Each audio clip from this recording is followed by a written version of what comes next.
쉽지만 어긋남이 없는 공부를 위해서 해피법당이 개설하는 새출발법회 2년차 11번째 수업입니다. 잘들 계셨고요. 2년차 수업의 시작을 부처님 가르침이 어떤 토대를 가지고 있느냐 하는 공부로 시작을 했습니다. 그래서 업이라는 거, 지음, 있음이라는 거, 그리고 정진이라는 이 세 가지의 토대 위에서 부처님은 45년간 다양한 사람들과의 만남을 통해서 법을 설했다라는 거 우리가 충분히 공부를 했습니다. 무엇보다도 업을 설했다라고 하는 것은 우리가 그저 행위하는 것이 아니라 자기 스스로가 주인공이 되어서 스스로의 의도의 발현이라는 측면으로 행위하는 이것을 업이다라고 부른 거고요. 이 업에는 과와 보라고 하는 행위의 결과 그리고 그 결과를 우리가 현실적으로 경험해야 하는 것 이것이 뒤따른다라는 것이고요. 이렇게 업에 대한 과와 보가 법칙성을 가지고 이루어지는 것이다라고 할 때 우리는 내가 괴롭지 않고 행복하기를 원한다라는 측면에서 어떠한 행위가 과와 보의 측면에서 행복을 만들 것인지 이 측면으로 접근해서 행복을 만들기 위한 어떤 잘 제어된 행위를 해나가는 것. 뭐 이런 노력을 정진 이렇게 말하는 거였죠. 이렇게 주인공으로의 삶이 행복한 과와 보를 가져오게 하기 위해서 노력해야 하는 이 세 가지의 토대 위에서 부처님은 법을 설했다라는 것을 8주에 걸쳐 가지고 이와 바깥되는 길 3종 외도의 공부까지를 포함해서 상세히 공부를 했습니다. 그리고 9주차 10주차에서부터는 그렇다면 이러한 토대 위에서 설해진 부처님 가르침을 우리는 어떻게 순서를 잡아서 공부해야 할 것인가 라고 할 때 공부는 뭐니 해도 견해라고 하는 것. 나라는 존재는 무엇일까? 존재로서의 삶은 무엇일까? 그리고 이러한 삶의 토대가 되는 것으로의 세상은 어떤 것일까? 라고 이런 존재와 세상을 보는 시각 이러한 눈을 견해라고 말하는 거죠. 그래가지고 지지난주에는 종교라는 것이 무엇일까? 라고 보면 여러 스승들이 각자 자기가 해석한 대로의 존재의 문제, 삶의 문제, 그리고 세상에 대한 문제 이러한 자기의 해석을 발표하면 이제 많은 사람들이 저분이 저렇게 해석해 준 그러한 삶의 문제, 세상의 문제가 참으로 내가 공감이 되는구나. 동의할 수 있구나. 그러므로 나도 저분을 스승으로 뒤따라서 그러한 방향으로 나의 삶을 향상하자. 이렇게 뒤따르는 사람이 생겨나고 많아지고 그것이 오랜 세월 유지되면 종교라는 이름으로 불리우는 게 아닐까라고 종교라는 개념을 정의해 보았죠. 이제 그런 가운데에 이제 바른 견해 가운데서 실질적으로 우리 삶을 향상으로 이끄는 어떤 것이 존재의 실상이고 우리 삶의 올바른 해석이고 세상에 대한 사실일까? 라는 데 대한 올바른 견해를 우리가 선택해가지고 그 견해를 뒤따라 가야 실질적으로 나의 삶이 향상한다 라는 측면 때문에 바른 견해라고 하는 개념으로 접근을 하게 된 거죠. 그래서 불교 공부, 이제 이 토대 위에서 본격적인 공부는 부처님이 소개해 주는 견해, 바른 견해를 배워 아는 데서부터 시작해야 되겠다라고 해서 바른 견해를 공부하기 시작을 한 겁니다. 그 가운데 지난주에는 어땠나요? 견해라고 하는 거 이제 우리가 새로운 주제로 선택을 했는데 이 견해가 정말로 우리 삶에서 그렇게 커다란 비중을 가지는 것일까? 라는 부분을 또 다른 경전을 통해 가지고 우리가 확인을 해봤죠. 5가지 상실과 5가지 융성이라는 주제가 설해진 경전이 있었죠. 그래가지고 우리가 살아가는 데 있어서 괴로울 것인지 행복할 것인지 이러한 삶의 질을 결정하는데 참여하는 대표적인 조건이 5가지가 있다라고 본 거였죠. 뭐였나요? 이게 좀 부처님이 뭔가 말씀하셨다면은 어떤 철학적이고 아주 깊이 고민해야 될 이런 문제일 것 같은데 의외로 부처님은 그렇게 말하지 않죠. 우리 삶의 질을 결정하는 5가지를 찾아보자 라고 했을 때 첫째가 뭐였나요? 인적 관계였었죠. 내 주변에 정말로 얼마나 좋은 사람들을 많이 가까이 할 수 있느냐. 이것이 내 삶을 향상으로 이끄는 조건이 된다라는 거였죠. 그리고 2번째는 돈이라는 거였죠. 재물. 그래서 돈이 많다 적다라고 하는 것이 우리 삶에 큰 영향을 미치는 조건인데 사실은 거기에서는 놓치면 안 되는 것이 있었죠.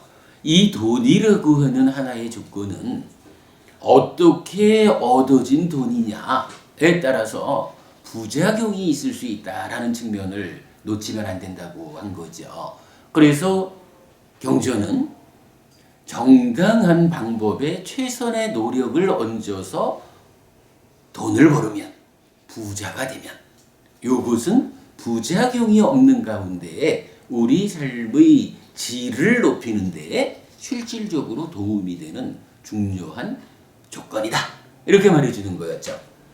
돈이라고 하는 것이 중요한 조건이다 라고 하니까 사기를 쪄서라도 도둑질을 해서라도 부자가 되자.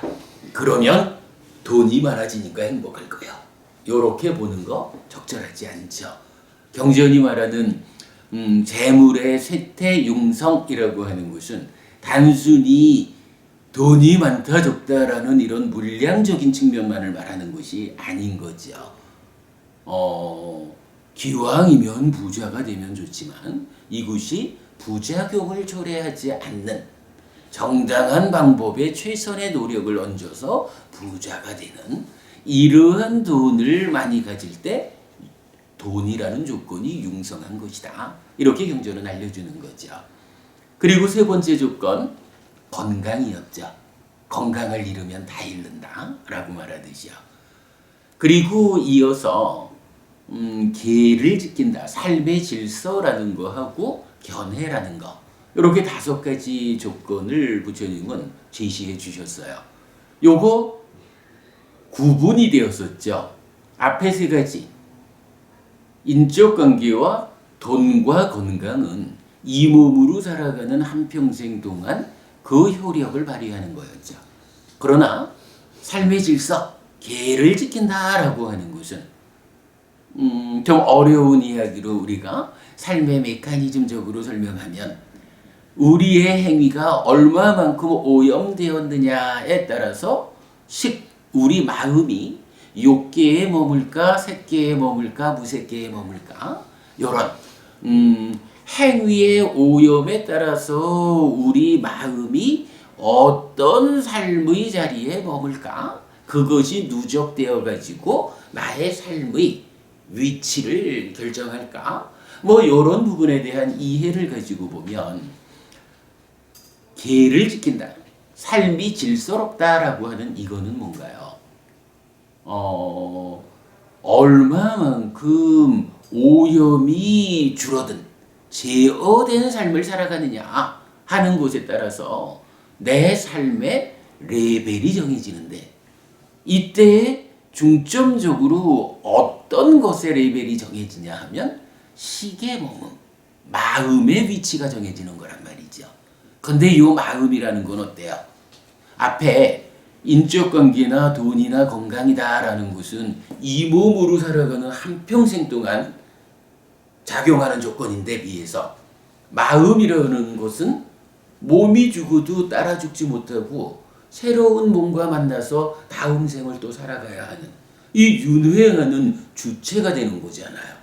그러니까 이 마음이 어떤 곳에 머물렀느냐, 누적되었느냐라고 하는 것은 이렇게 한평생 살다가 죽은 다음에 또 다른 몸과 함께해서 다음 생을 살아가는 변화 가운데 지속되는 이 마음의 삶, 마음의 삶이 어디냐는 그 위치를 정해주거든요.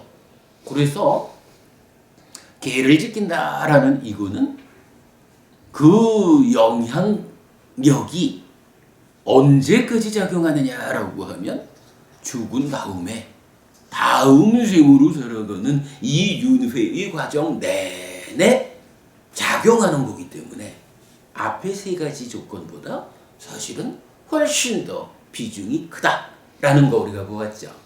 그리고는 이제 마지막 한 가지 견해라는 조건이 제시가 되었어요. 이 견해라는 조건, 우리가 지금 바른 견해를 배우자라고 공부 주제를 잡은 건데, 계라고 하는 거, 삶의 질서라고 하는 거는요, 사실은 누가 정해주나요?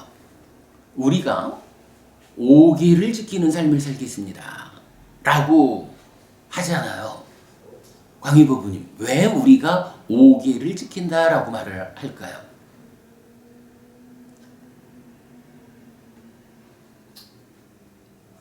왜 5계를 지키느냐? 그게 가장 제가 이렇게 제가 단답형으로 알려드릴게요. 광희법부님이 불교 신자이기 때문에 그래요. 광희법부님이 만약 기독교 신자이실 것 같으면 부처님 제자인 불교 신자들이 부처님이 이러한 삶의 질서를 가져야 합니다라고 알려주신 5계를 지킬 이유가 없어요. 기독교 신자는 하나님, 그러니까 그 기독교 신자들의 교주 스승들이 알려주는, 그래 그게 10계라는 거죠. 이렇게 이제 그분들대로의 계율, 삶의 질서를 지켜가는 거거든요. 그러니까 광희법부님 지금 5계를 지킨다라고 하는 이유는 물론 상세히 말하자면 그러한 5계를 지키는 삶의 질서를 통해 가지고 삶이 바르게 제어되면서, 삶이 제어되기 때문에 인적 관계도 더 좋아지고 돈도 벌어지고 건강도 좋아지고, 그런 가운데 이 마음의 위치가 높아져 가지고 죽은 다음에는 더 좋은 세상에 태어나고 이런 모든 것을 포함하는 말이죠. 그런데 이거를 단답형으로 말하면 그러한 삶의 질서가 누구한테서 주어진 거냐? 부처님한테서 주어진 거다. 부처님을 스승으로 선택한 불교 신자이기 때문에 5계를 지키는 거다. 이렇게 우리가 단답형으로 말할 수가 있는 거죠. 이럴 때의 견해라고 하는 게 뭐냐 하면, 그래요. 좀 전에 기독교 신자는 이제 10계를 지킨다 이렇게 말씀하셨다면, 그분들로는 어떤 견해를 가지고 계신 거냐 하면, 참으로 예수님, 참으로 창조주 하나님 여호와, 이분들의 가르침이 존재에 대한 측면, 삶에 대한 측면, 세상에 대한 측면에서 사실이다, 바른 것이다, 이렇게 보기 때문에 그러한 눈, 그러한 견해 때문에 거기서 제시된 대로의 쉽게를 지켜나가는 거죠.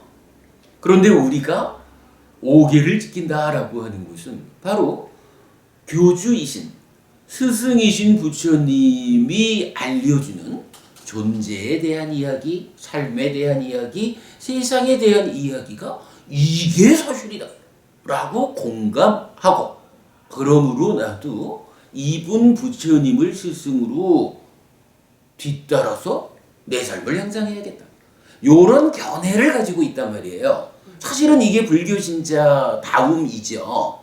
불교 신자가 요런 견해로 부처님을 보고 세상을 보니까, 그렇다면 나도 부처님이 제시하는 바 오계로서 내 삶의 질서를 삼아야겠다라고 기가 정해지는 거라고요. 삶의 질서라는 게 이렇게 견해 때문에 생겨나는 거잖아요. 그리고 이러한 견해가 올바라가지고 그에 따른 삶의 질서가 올바르다라고 하면 그것으로 인해 가지고 살아가는 동안에, 이 몸으로 살아가는 동안에 인적 관계가 좋아지고 부자가 되고 건강하게 살아갈 거고, 만약에 사실과 다른 잘못된 견해가 제시되어 있는데 그 견해에 동의해가지고 그 견해가 제시하는 바 어떤 삶의 질서에 의지해서 살아가다 보면 이 몸으로 살아가는 동안에도 인적 관계에서도 돈의 문제에서도 건강의 문제에서도 쇠퇴할 수 있다, 이렇게 말해주는 거잖아요.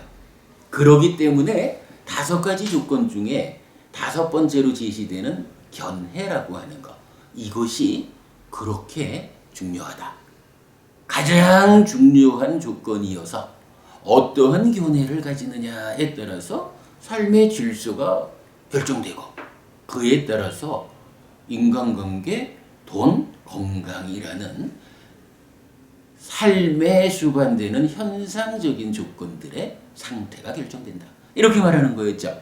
그래가지고 지난주 수업에서 우리가 정말로 견해라는 것이 우리가 이러한 토대 위에서 공부해야 되는 첫 번째 주제가 될 만하다, 이렇게 결정을 한 거죠. 그래서 죽은 다음에까지도 우리 삶에 영향을 미치는 계와 견해, 그 중에 견해에 대한 공부를 시작하자, 이렇게 공부의 방향을 잡은 거였어요. 자, 그럴 때 경전은 사실은 굉장히 다양한 바른 견해를 제시를 해줘요. 뭐 그럴 만도 할 거예요. 우리가 만약에 초등학생을 만나가지고 초등학생한테 그래, 부처님은 이런 분이고 부처님 가르침은 이런 것이다 라고 설명을 하자면 그때 할 수 있는 어떤 레벨이 있을 거예요. 중학생, 고등학생을 만나가지고 부처님을 전하고 가르침을 전하자면 그때 맞는 레벨이 있다고요. 대학생이든 대학원생이든 더 뭐 어른들을 만나가지고 정말로 심오한 영역까지도 공부할 수 있는 사람에게는 또 그 심오한 만큼의 레벨이 있잖아요. 마찬가지로 부처님 45년간 많은 사람들을 만났을 때요, 그 만나진 사람들이 어떤 수준의 사람이냐, 어떤 이야기를 필요로 하느냐에 따라서 이제 이 중요한 견해를 가르쳐 줄 때 어떤 사람한테는 초등학생 수준의 또는 유치원생 수준의 아주 초보적인, 아주 원초적으로 요것만큼은 반드시 놓치면 안 된다, 요런 바른 견해를 가르치기도 했을 거고요. 중고등학생 수준 정도 된다라고 싶으면 그보다는 조금 더 높아져서 그래, 미적분이라는 게 있잖아 하면서 높은 수준의 수학을 가르치듯이 견해에서도 훨씬 좀 높은 견해를 설명하게 되실 거라고요. 그리고 그보다 좀 더 높아져서 아주 전문적으로 삶의 심오한 영역에 답을 구하는 사람한테는 그야말로 심오한 영역에서의 바른 견해를 가르치셨을 거거든요.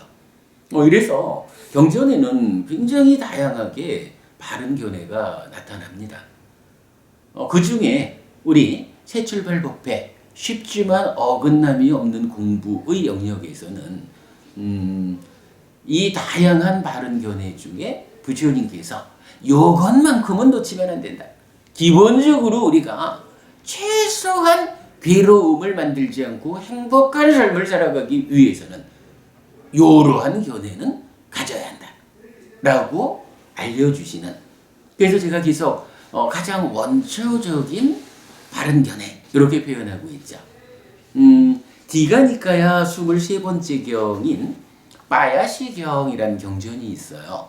이 경전에서 바른 견해를 주제로 대화가 진행되는데, 이 대화에서 말해지는 바른 견해가 제가 이해하기로는, 표현하자면 초등학생에게 법을 전하기 위한 그런 낮은 수준의 바른 견해라고 말할 수 있고, 그런가 하면 그것은 그만큼 늙어 죽을 때까지도 놓쳐서는 안 되는 가장 기본이 되는, 어긋나서 안 되는 중요한 것으로의 바른 견해가 설해지고 있어요. 오늘부터는 빠야시경이 말하는 이 가장 원초적인 바른 견해를 공부하는 시간을 몇 주간 가지도록 하겠습니다. 자, 여러분 교재에다 나눠드렸습니다. 같이 좀 읽어보도록 하겠습니다. 빠야시경 디가니까야 23번 정견 업과 윤회를 설하는 경전입니다. 이와 같이 나는 들었다. 한때 꾸마라 까사빠 존자는 500명 정도의 많은 비구 승가와 함께 꼬살라를 유행하다가 세따비아라는 꼬살라들의 도시에 도착하였다. 거기서 꾸마라 까사빠 존자는 세따비아의 북쪽에 있는 심사파 숲에 머물렀다. 그 무렵에 빠야시 태수는 세따바에 정착해 있었는데, 그곳은 사람들로 붐비고 풀, 나무, 물, 곡식이 풍부하였으며 꼬살라의 빠세나디 왕의 하사품이자 거룩한 마음의 표시로 그에게 영지로 준 곳이었다. 네, 꼬살라라는 나라, 우리가 알기로 부처님 당시에 가장 큰 두 나라가 마가다와 꼬살라 이랬죠. 경전에서 참 많이 등장하는 꼬살라의 빠세나디 왕 이렇게 되는데, 이제 이 경이 설해진 자리는 세따비아라는 도시인데, 그 도시의 태수로 있는 빠야시 태수라는 사람하고 이제 부처님 제자 중에 꾸마라 까사빠라는 존자, 약 500명 정도의 그 제자를 가르치고 있는 이런 스님과의 대화로서 이 경전이 시작됩니다. 참고로 한 가지 여러분 알고 가야 하는 거는요, 이 경전에서 대화의 주인공이 되는 꾸마라 까사빠 존자, 그러니까 꾸마라 까사빠라는 이름의 스님은 누구냐 하면, 여러분 우리 부처님의 10대 제자를 아시죠? 예, 아닙니다. 우리가 이제 보통 10대 제자 해가지고 지혜제일로부터 이렇게 이제 10명의 제자분을 알고 있는데, 니까야에서는 좀 다른 방법으로 나타나요. 그래서 비구 중에 이러이러한 측면에서 으뜸인 자가 47가지 측면에서 41명이 이름이 나타나고요. 비구니 중에 이러이러한 점에서 으뜸인 자, 남자 신자 중에 이러이러한 점에서 으뜸인 자, 여자 신자 중에 이러이러한 점에서 으뜸인 자, 이렇게 이제 좀 많은 인물이 나타나거든요. 그 중에 꾸마라카사파 스님은요, 비구 스님 중에서 다양하게 설법하는 자들 가운데 으뜸 이렇게 되어 있어요. 그러니까 법을 설하는데 다양한 방법으로 법을 설한다 이렇게 말해요. 그러니까 누구와 만나든지 그 만나진 상대방의 형편에 잘 맞춰가지고 다양하게 비유를 제시하고 뭐 이런 방법으로 알아듣기 쉽게 법을 설하는 측면에서 으뜸인자 이렇게 알려지는 스님이에요. 그러니까 이제 지금 이 빠야시경에서도 빠야시 태수라는 사람하고 다양하게 법을 설하는 자들 가운데 으뜸인 꾸마라카사파 스님하고 두 사람이 이제 만나서 대화를 하는 거예요. 그러니 꾸마라카사파 스님이 이런 분이다라고 알게 되면 이 경전이 얼마나 다양한 방법을 표현하자면 다양한 비유를 통해서 빠야시 태수의 잘못된 견해를 바른 견해로 바로 잡아주는 그러한 주제로 설해졌을까? 이렇게 할 수 있을 거예요. 아무튼 꾸마라카사파 스님 다양하게 다양하게 설법하는 자들 가운데 으뜸 이렇게 나타납니다. 자, 이어서 보면 그 무렵에 빠야시 태수에게 이렇게 저 세상이란 존재하지 않는다. 화생하는 중생도 존재하지 않는다. 선행과 악행의 업들에 대한 과도 보도 존재하지 않는다. 라는 이러한 사악한 나쁜 견해가 생겼다. 그러니까 이렇게 말하는 거예요. 빠야시 태수는요, 이 세상 저 세상 그런 거 없어. 그냥 한평생 사는 거지 뭐. 이런 견해를 갖고 있어요. 그런가 하면 화생하는 중생도 존재하지 않는다라고 해서 우리 조금 이따 보겠지만 화생이라는 거 여러분 테란스파 사생이라고 아시죠? 그래서 부처님을 부를 때 사생자부 이렇게 부르잖아요. 테란스파 사생의 자애로운 아버지 이렇게 이제 부처님 표현하고 있잖아요. 그런데 빠야시 태수는 테란습이라고 하는 세 가지 태어남은 그런 존재들은 인정하지만 화생이라고 하는 존재는 없어. 이렇게 생각하는 거예요. 그리고 세 번째가 선행과 악행의 업들에 대한 과화부도 존재하지 않는다. 착한 일을 하든 악한 일을 하든 거기에 뭐 과화보라고 하는 것이 법칙성을 가지고 이런 거 없어. 그냥 행위하는 거지 뭐. 요런 견해를 갖고 있다는 거예요. 그래가지고 경전은 빠야시 태수를 단적으로 소개하면서 이렇게 세 가지 측면에서 바르지 못한 견해를 가진 자 이렇게 소개를 하는 거예요. 아무래도 뭐 이 경전의 주제가 이렇게 세 가지 측면에서 잘못된 견해를 가진 빠야시 존자에게 올바른 견해로 되돌려주는 그런 사건을 설명한 경전이겠죠. 그 다음부터 이어지는 내용들은요, 빠야시 태수가 이러한 사람인데, 듣자 하니 꾸마라카사파라고 하는 스님이 우리 마을에 오셨다 한다. 그러니 나도 좀 가서 꾸마라카사파 스님을 만나봐야겠다. 라고 그 과정을 말하는 내용들이 쭉 좀 있습니다. 그래서 넘어가겠습니다. 2페이지 제일 아래로 갑니다. 자, 이제 꾸마라카사파 스님하고 빠야시 태수가 만났어요. 그 자리에서 한곁에 앉은 빠야시 태수는 꾸마라카사파 존자에게 이렇게 말했다. 카사파 존자여, 저는 이렇게 저세상도 없고 화생하는 중생도 없고 선행과 악행의 업들에 대한 과도 보도 없다라는 이런 주장과 이런 견해를 가지고 있습니다. 라고 말을 해요. 그랬더니 꾸마라카사파 스님 이렇게 말합니다. 태수여, 나는 일찍이 그런 주장과 그런 견해를 본 적도 없고 들은 적도 없습니다. 어떻게 이렇게 저세상도 없고 화생하는 중생도 없고 선행과 악행의 업들에 대한 과도 보도 없다라고 주장한단 말입니까? 태수여, 그렇다면 이제 여기에 대해서 내가 그대에게 되물어보리니 그대가 옳다고 생각하는 대로 설명해 보시오. 태수여, 이를 어떻게 생각합니까? 저 달과 태양은 이 세상에 있습니까? 아니면 저 세상에 있습니까?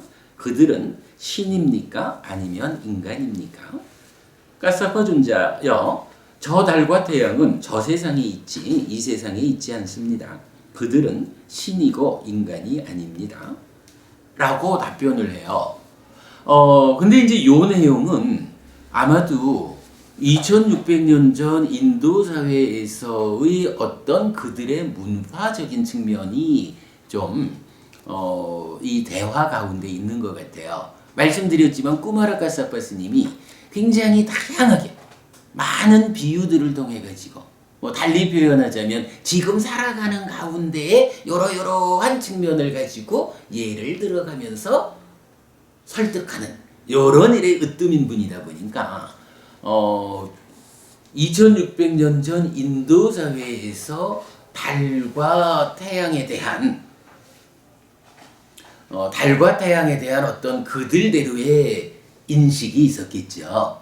그들대로의 어떤 문화적인 이해 이런 것을 가지고 거기에 입각해서 이 달과 태양이 이 세상이요 저 세상이요 그들이 신이요 인간이요 이렇게 물으니까 파야시테스는 저 세상에 있습니다. 이 세상 우리가 살아가는 이 세상에 있는 건 아닙니다. 그리고 그들이 이 세상에서 인간의 모습으로 우리와 함께 있는 건 아닙니다. 이렇게 답변을 한 거예요. 근데 이거는 이건 지금 입장에서 우리가 이해하기에는 조금 좀 잘 설명되지 않는 표현입니다. 그러니까 이거는 이렇게 다양하게 어떤 비유를 통해서 법을 절하는 꾸마라 까사파 존자의 특성에 의해서 2600년 전의 문화적 배경에서 이렇게 첫 번째로 대화가 진행됐다. 이렇게 보고 넘어가도록 하겠습니다. 자, 일단 이제 그렇게 답을 하니까 꾸마라 까사파 스님 이렇게 말합니다. 태수여, 이러한 방법으로 이렇게 저 세상이란 존재한다. 화생하는 중생도 존재한다. 선행과 악행의 업들에 대한 과도 보도 존재한다. 라고 이렇게 말해야 합니다.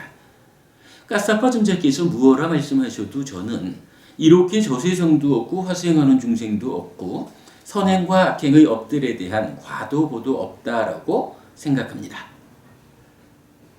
자, 이런 이야기예요. 한 가지 주제를 딱 꺼내가지고 어떻게 저 세상도 없다 하고 그러니까 이 세상 저 세상도 없다 하고 화생도 없다 하고 행위에 과보가 따르지 않는다라고 말할 수 있겠습니까? 그런 게 아니고 올바른 견해라는 것은 이 세상도 저 세상도 존재하는 것이다. 화생하는 중생도 존재하는 것이다. 선행과 악행의 업들에 대한 과도 보도 존재하는 것이다 라고 보는 것이 세상을 보는 올바른 시각입니다. 라고 바른 견해의 이제 가장 원초적인 형태를 꾸마라 까사파 스님이 파야시테수에게 알려주고 있는 거예요.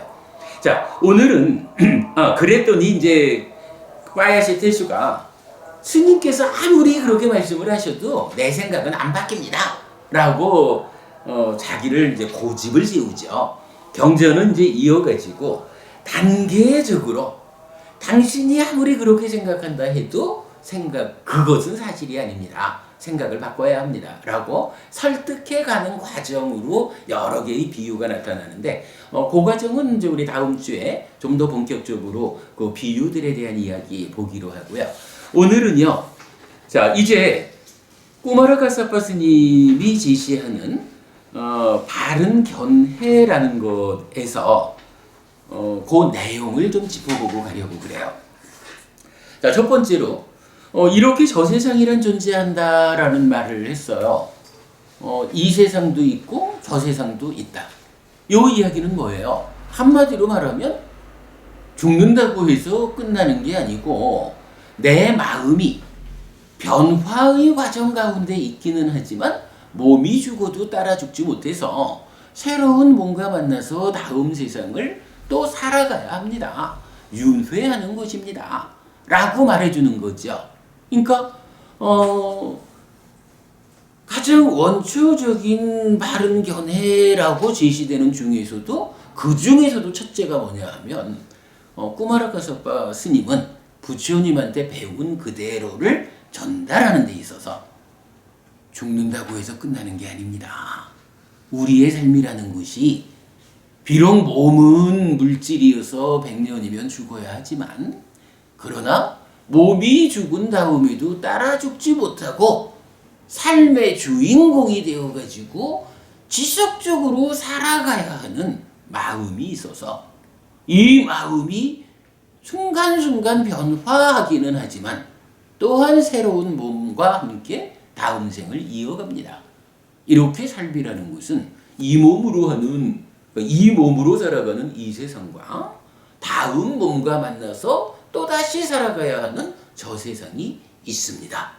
죽는다고 해서 끝나는 거 아닙니다. 윤회합니다. 라고 말해주는 거예요.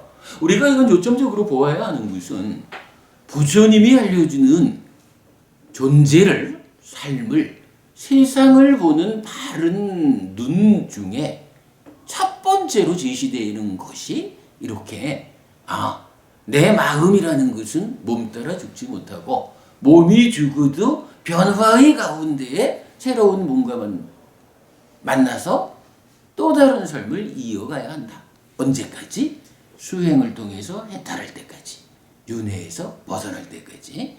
이것이 첫 번째 바른 시각이다 라고 부처님 강조해 주시는 거예요. 요거 우리 절대 놓치면 안 됩니다. 자, 그런가 하면요, 우리가 이건 이 세상도 있고 저 세상도 있으니까 이 세상이라는 곳은 어떻게 구성되어 있을까? 그 중에 우리는 인간이라는 세상을 살고 있어요. 그러면 저 세상이다, 다음 세상이다라는 것도 따지고 보면 지금 이 몸으로 살아가는 이 세상의 구성과 새로운 몸과 만나가지고 다음 세상을 살아간다라고 할 때의 그 세상의 구성이 다르지는 않을 거예요. 똑같은 세상이 있을 때 이 마음이 새로운 몸과 만나서 그 중에 한 세상에 태어나서 살아간다. 이렇게 설명되는 거겠죠.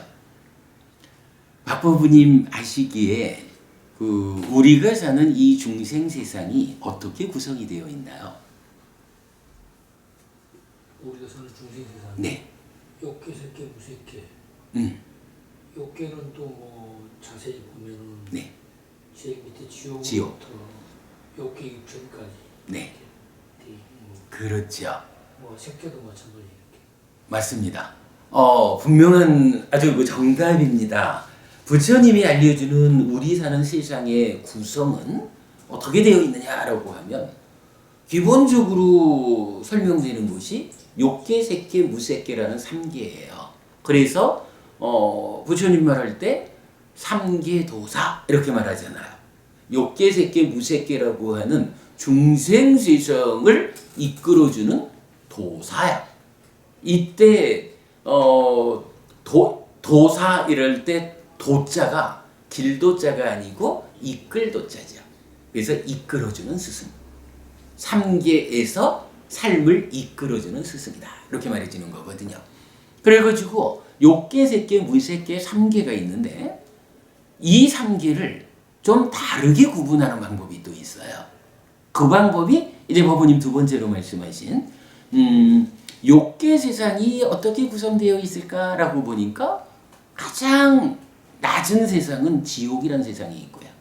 그 바로 위에는 축생, 짐승 세상이 있고요. 그 위에 악귀 세상이 있다고요. 그리고 그 위에 우리가 사는 인간 세상이 있고요. 그 위에 하늘나라가 있는 거예요. 근데 욕계가 이렇게 지옥부터 하늘까지 구성되어 있다라고 하는데 욕계를 넘어선 곳으로의 색계 무색계 이 세상도 이런 구분으로 보면 하늘 세상이거든요. 그러니까 지옥, 축생, 아기, 인간, 하늘 이렇게 구성을 따져보면 이제 색계 무색계라는 세상은 인간 위에 있는 하늘 세상, 이 하늘의 영역 안으로 모아질 수가 있는 거예요. 그래서 세상은 욕계, 색계, 무색계의 3계로 설명되거나 아니면 지옥, 축생, 아기, 인간, 하늘이라는 5길로, 그래서 5도라고 말을 해요. 5길로 구성이 되어 있어요. 그리고 이제 윤회한다라는 측면에서 말할 때는 그 욕계, 색계, 무색계의 구성보다는 당장 우리가 처한 현실이요. 욕계 중생이냐? 이것보다도 중요한 게 지옥은 가지 않아야지 라고 하는 욕계에서도 좀 더 구체적으로 아주 괴로운 세상, 지옥은 가서는 안 된다. 뭐 이런 측면으로 5도 5갈래의 길로 구성된 세상을 이해하는 점을 필요로 해요. 그러다 보니까 이제 이 세상과 저 세상이 있는데 어떻게 구성되었느냐라고 하면은 지옥과 축생과 아기와 인간과 하늘 세상으로 구성되어 있다. 이렇게 말을 해요. 물론 이제 이렇게 말하면 우리가 이제 뭐 자주 들어 알기로는 사실은 또 육도윤회를 말하잖아요. 그래서 아수라라고 하는 세상을 하나 포함을 시키거든요. 글쎄, 그 아수라를 말할 때 인간보다 낮은 세상으로 말하는 사람도 있고 높은 세상으로 말하는 사람도 있고 그래서 좀 불분명하죠. 그런데요, 니까야에는 아수라가 경전에 나타나기는 해요. 그래서 아수라하고 33천의 신들이 전쟁을 하고 뭐 이런 내용들이 나타나는데, 그런데도 아수라라는 하나의 그룹이 이렇게 지옥이거나 인간이거나 라고 분류되는 하나의 독립된 영역으로 제시되지는 않아요. 그래서 니까야에서는 6도 윤회가 아니라 5도 윤회를 말해요. 다시 말하면 지옥, 축생, 아기, 인간, 하늘 요 5이거든요. 자, 이때 테란스파 사생이라고 중생들을 분류를 하잖아요. 그래서 아까 말했듯이 부처님 사생자부 이랬어요. 이럴 때요, 태생이라면 뭐죠? 일단 어머니의 모태를 통해서 태어나는 생명들이죠. 인간도 태생이잖아요. 난생이라고 하면 알로 태어나는 생명이에요. 굉장히 많죠. 습생이라고 하면 습기 가운데 태어난다라고 하는데, 뭐 경전은 뭐 직접적으로 예를 들어주기를 뭐 썩은 생선이나 부패한 음식이나 웅덩이나 뭐 이러한 습기 가운데서 태어나는 생명들 이렇게 말을 해줘요. 뭐 이거 뭐 굳이 우리가 현대 과학적으로 해석해가지고 습기, 그러니까 썩은 생선 가운데서 생겨나는 게 있다 해도 그게 알로 태어나든지 어쨌든 다 태어남에 근거가 있는 거지 그 가운데서 알아서 태어나냐? 뭐 이렇게 시비할 이유는 없어요. 이거는 부처님 당시의 인도 사회에서 태어나는 생명들을 이러한 부류로 그 사람들의 생각으로 구분해 놓은 거였기 때문에 우리가 그냥 습생이라는 것을 그 당시 인도 사람들이 그렇게 분류하고 있었구나 라고 알면 되는 거예요. 뭐 별 문제는 없어요. 근데 이간 경전은 습생을 그렇게 정의해줘요. 그리고 나면 이제 네 번째로 화생이 나타나는데, 화생은 뒤에 한번 제가 좀 경전을 직접 소개하면서 상세히 안내를 드리도록 하겠습니다. 보면은 뭐 하늘 사람들이라든가 죽은 다음에 벌을 받아야 하는 중생들이라든가 또는 뭐 어떤 비인간들이라든가 이런 식으로 나타나는데 자세한 이야기는 뒤에 따로 설명드리기로 하고 제가 이해하기로 화생이라는 것은요 한마디로 표현할 수가 있어요. 네, 먼저 태란, 습이라는 세 가지 생명들은 어때요?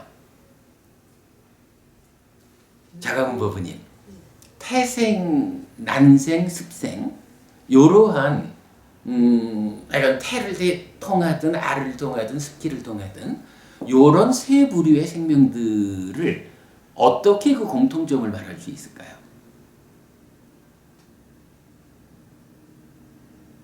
눈으로 볼 수 있다. 네, 볼수 맞습니다. 뭐 경전이 눈에 보이는 것 이렇게 말해주지는 않는데 우리가 이제 사실은 바른 견해를 말하면서 화생하는 중생이 있다라고 해서 테란스파 네 가지 부류 중에 화생 하나만을 떼어가지고 있다 없다를 말하잖아요. 그러니까 테란습 세 가지는 어떤 공통된 하나의 부류일 거고 화생은 그들과는 다른 특징을 갖는 그러니까 무언가 있는지 없는지 잘 모르니까 바르지 못한 견해를 가진 사람들은 화생은 없어 이렇게 말할 거고 바른 견해를 가진 거 올바로 보는 능력을 가진 사람은 화생이 이렇게 있는 거요. 네가 못 봐서 없는 줄 아는 거야. 이렇게 말해주는 거잖아요. 이런 측면에서 우리가 접근을 해보면 태생, 난생, 습생은요 공통점이 눈에 보인다는 거예요. 그죠? 이건 뭐 더 설명 필요 없죠. 보이는 생명들을 놓고 태로, 알로, 습기로 이렇게 말하는 거잖아요. 이제 화생이라고 하는 것은 사실은 하늘 세상이라는 게 안 보이잖아요. 지옥이라는 세상 안 보이잖아요. 죽어서 벌 받는 존재라고 하면 악귀 이렇게 보면 될 텐데 악귀라는 세상도 안 보이잖아요. 일부 비인간 이렇게 나타나지만 뭐 제가 이해하기로는 뭐 그 사천왕의 무리들 뭐 이런 식으로 이제 여러 경전들이 말해주거든요. 뭐 이렇게 따져보면 화생하는 중생은 한마디로 말하면 보이지 않는 생명들이에요. 그러니까 일반적으로 말하면 사실은요 보이지 않는 건 없는 거지요. TV 광고에서도 늘 그 얘기하잖아요. 보이는 것만 믿으세요. 이 얘기 많이 하잖아요. 근데 사실은 이게 맞아요. 보이는 것만 믿을 수밖에 없는 거예요. 그런데 이제 이게 한 가지 문제는요. 장님은 똑같은 인간이면서 보지 못하는 게 더 많아요. 시력이 0.1좀 되는 사람이 볼 수 있는 거하고 시력이 1.5인 사람이 볼 수 있는 거하고가 달라요. 거기에다가 잘 공부하고 수행을 해가지고 내 안에 지혜라고 하는 특별한 능력을 키워가지고 지혜의 눈을 가져버리면요. 이게 시력 1.5로도 볼 수 없는 것들이 보인다고요. 이걸 조금 더 말하자면 사실은 시력 1.5로 안 보이는 것을 보는 방법이 있지요. 현미경을 딱 갖다 놓고 보면요. 진짜 뭐 우리가 바이러스 이런 것까지 다 보는 거 아니에요. 그게 인간 눈에는 안 보이죠. 그러나 보는 방법이 있잖아요. 보는 능력을 향상시켜 나가면 보인다고요. 그런데요. 아무리 현미경을 뭐 전자현미경 뭐 엄청난 걸 갖다 놔도 보이지 않는 것들이 있어요. 그건 뭐냐 하면 물질적이지 않은 존재들은 안 보인다고요. 그러겠죠. 현미경을 통해서 볼 수 있는 거는 물질 영역을 본다고요. 그러나 물질 아닌 거는 아무리 과학이 발전해도 안 보이는 거예요. 영역 자체가 다른데 뭐. 그런데요. 부처님은 누군가요? 부처님은 바로 지혜를 완성해서 깨달음을 실현한 분이잖아요. 그러니까 현미경과는 다르게 나의 내면에서 지혜라고 하는 특별한 능력을 키운 거예요. 그래가지고 지혜가 함께하는 보는 눈 요거 해안 이렇게 말하거든요. 지혜의 눈이 생겨가지고 보면 이제요 최신형의 현미경을 통해서도 보이지 않던 물질 아닌 것, 비물질적인 정신적인 이런 존재들이 보이게 된다고요. 그러니까 광고에서 말하는 보이는 것만 믿으세요 라는 말은 맞아요. 그 말은 맞는데 우리가 알아야 되는 게 잘 믿으려면 보는 눈을 향상하셔요. 보는 능력을 키워가지고 더 많은 것을 보아낼 수 있을 때 그때 보고 믿을 수 있어요. 지금 여기 빠야시 태수처럼 화생하는 중생 그런 거 없어요. 달리 말하면 인간 수준의 보는 능력을 가지고 이 눈에 보이지 않는 생명들 없어요. 그렇게 말하는 거예요. 그러니까 이제 빠야시 태수가 말하는 세상 존재하는 생명들은 어떤 게 있냐 하면 눈에 보이는 것으로의 테란 습생이에요. 근데 이 테란 습생 따지고 보면 그 범위가 어디예요? 인간이거나 짐승이라고. 오도윤회한다라고 말하는 우리 삶이 5갈래의 길로 구성되어 있다라고 말할 때 인간의 눈으로 볼 수 있는 거는요. 고작 인간과 축생이라는 2가지 영역밖에 못 보는 거예요. 그런데 이제 부처님은 어때요? 내면적으로 지혜의 눈을 완성한 이런 물질 아닌 것까지 다 볼 수 있는 눈을 가진 분의 입장에서는 지옥도 보이는 거예요. 아귀도 보이는 거고요. 하늘 세상도 보이는 거예요. 그래가지고 부처님이 알려주시기를 잘 보게 된 입장에서 보니까 보이지 않는 존재들로 구성되는 지옥도 아귀도 하늘 세상도 있더라. 이렇게 알려주는 거예요. 그러니까 그게 한마디로 말한 거예요. 화생하는 중생도 있다. 이거거든요.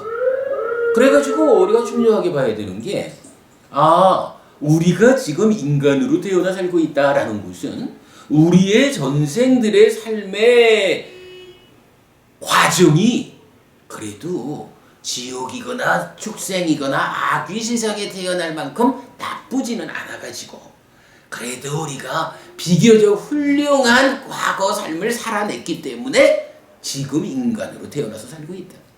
그런데 조금 더 잘 살아가지고 하늘에 태어났다면 더 좋았을 건데 지나간 세월이 그러지를 못해서 인간으로 태어났다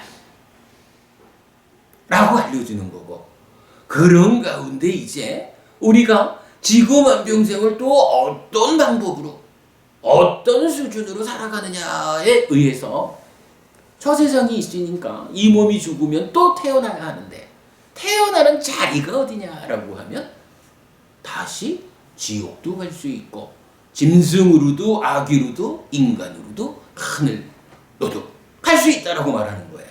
즉 지금 우리 열매 결과로 태어날 다음 생이 어디입니까? 라고 하면 오도윤회 5가지 세상 중의 한 군데에 태어나게 됩니다.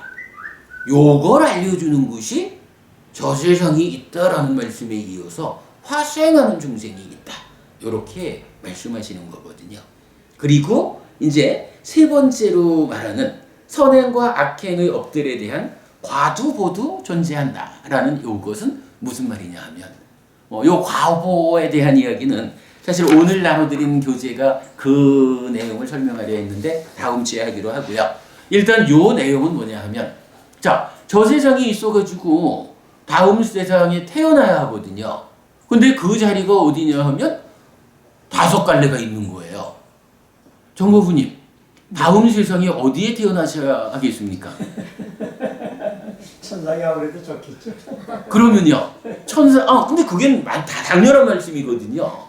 뭐 당연히 하늘에 태어나야죠. 그런데요, 하늘에 태어나려면 원한다고 해서 되는 일은 아닐 거 아니에요. 그렇죠. 어떤 방법이 있어서 하늘에 태어날까요? 쉽게 뭐 십선업을 닦는다든가 뭐. 그런 거기 있죠. 네. 근데 만약에 말입니다. 행위가 행위에 따르는 과와 보의 법칙상 우리가 말하는 그래요. 십선업을 지으면 행복이 따르고 십악업을 지으면 괴로움이 따른다라고 하는 행위가 과와 보를 초래한다라고 하는 이런 어떤 정해진 법칙이 없다 하면 법부님 지금 하늘에 태어나기는 해야겠는데 그러기 위해서 십선업을 지어야겠다라는 것이 사실은 근거를 잃잖아요. 여기서 중요한 게 저세상이 있어서 우리가 오도윤회하기 때문에 나는 지옥은 가서는 안 되겠다. 어떻게든 하늘에 태어나야겠다. 라고 바람을 갖는다고요. 근데 이 바람이 어떻게 실현될 거냐? 어떻게 내가 정말로 하늘에 태어나고 못해도 인간으로는 태어나야지 악이든 짐승이든 지옥은 갈 수 없다. 이 부분에 대해서 방법이 알려지려면 무언가 정확한 원칙이 있어야 한다고요. 최소한 이런 것은 하늘로 이끌고 이런 것은 지옥으로 이끈다라는 기준이 있어야 그 기준에 따라서 우리가 삶의 방향을 설정하고 그렇게 살아냄으로써 하늘에 갈 거 아니에요. 이제 부처님이 물론 부처님 깨달음에 의한 지혜의 눈을 통해서 보시는 바 그대로를 말씀해 주는 것이 뭐냐 하면 바로 세 번째 선행과 악행의 업들에 대한 과도 보도 존재한다. 달리 말하면 착한 일을 하면 행복한 과와 보가 따르고 나쁜 일을 하면 괴로운 과와 보가 따른다. 이렇게 말해주는 거거든요. 그래가지고 이러한 어떤 기준이 정해지니까 부처님에 의해서 확실하게 제시가 되니까 이제 정보부님 이런 말을 할 수가 있는 거예요. 저세상이 있어서 우리가 그 저세상 5갈래 중에 하늘에 태어나야겠는데 하늘에 태어나려면 어찌해야 됩니까?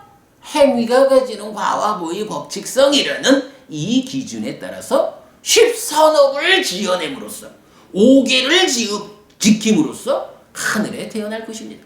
라는 구체적인 실천 방법이 생겨나잖아요. 사실은 요거 없으면 못 가는 거예요. 그러겠죠? 가장 원초적 형태의 바른 견해라고 하는 거 이렇게 3가지로 제시가 되었습니다. 시간을 많이 초과해가지고 걱정입니다.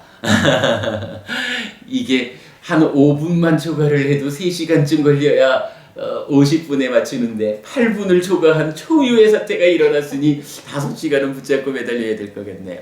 자, 어쨌든 오늘 그 3가지로 제시된 바른 견해의 원초적 형태가 어떤 의미인가라는 거 소개해드렸고 다음 주부터 한동안은 빠야시테수가 시속적으로 고집을 부릴 때 꾸마라 카사파 스님이 어떤 비유, 어떤 방법을 동원해가지고 빠야시테수를 설득하는가 하는 그 비유 중심으로 재밌는 공부를 좀 해나가도록 하겠습니다. 오늘 여기서 마치겠습니다. 감사합니다. 감사합니다.